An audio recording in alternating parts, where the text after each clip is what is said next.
That's a good one or a bad one, actually. That hurts. Well, maybe Whitnell and co can close it. Hickmott goes with a hand pass. He wanted Bradley, but he was well covered. Bradley, however, will go again. Tries to scoop it up, scooping it eventually to the line. 94,228 here today. He's kept running, Craig Bradley. 35 years of age. He's had 25 possessions. Yeah, he's been fantastic.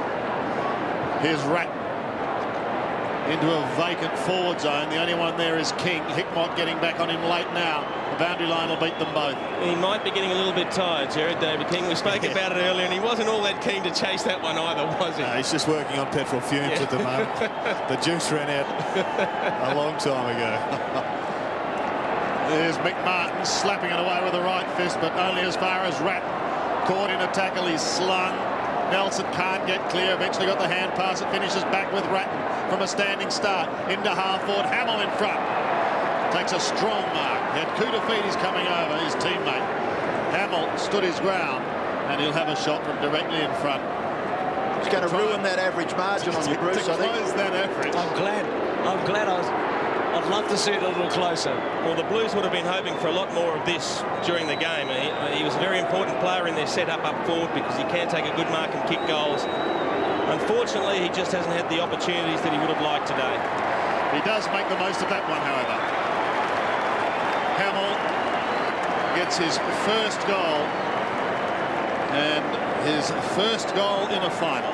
It's Carlton's 12th. Interesting early too, Sandy, that they initially, when he was matched up with Mick Martin, they tried to drag Mick right up the ground, and I really think Aaron Hamill is much more effective working inside that forward 50 where he can take a mark and kick the goal rather than as a running player coming outside of the 50.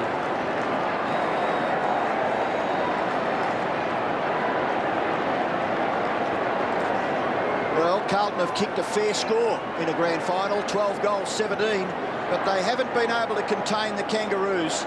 On the other hand, 19 goals, 10. They're striving to improve their scoreboard. The Blues, Caporelli's kick, not marked there. Lappin couldn't get the crumbs. Still a chance for Hamill. He's well tackled by Archer. He is ferocious, Glenn Archer, in his attack on the football, and he locks it up about 45 metres from the Carlton goal. The fans were teased a little bit up until half-time.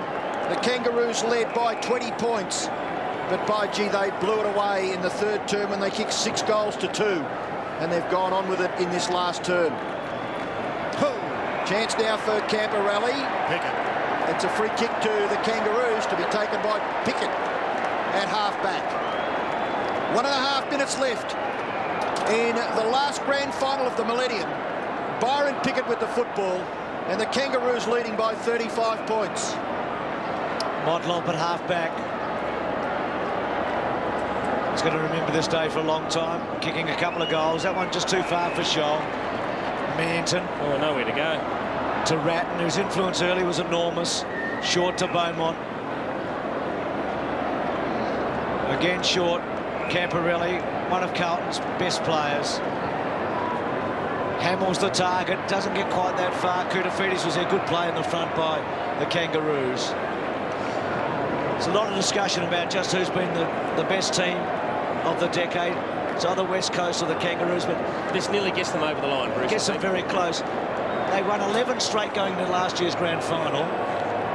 They've won 31 out of their last 37 games, the Kangaroos, since that run. That is an amazing performance. They really have been the benchmark for a long time in the late 90s. There's no question about that. Christou on the up. Abraham, just a little throw maybe to Pickett. Pickett there. Kuta can't get away. Still no ball. They've also won 19 out of their last 21 in this season. They won just 1 out of their first 4 games this year, and the Saints had them beaten at the SCG in round 5. Remember that on half-time? And they picked themselves up, and from that point on, they've only lost to the Bulldogs and to the Bombers in 21 matches. It's a remarkable performance by this team. They finished the 20th century as the team to beat in the new millennium. As the time ticks down, and the Kangas have won a 4th premiership. Well done, Dennis Pagan. You deserve everything you've got today, and so does your club. Look at Johnny Longmire. Belly won't give it back. Peter Bell said, I want that footy.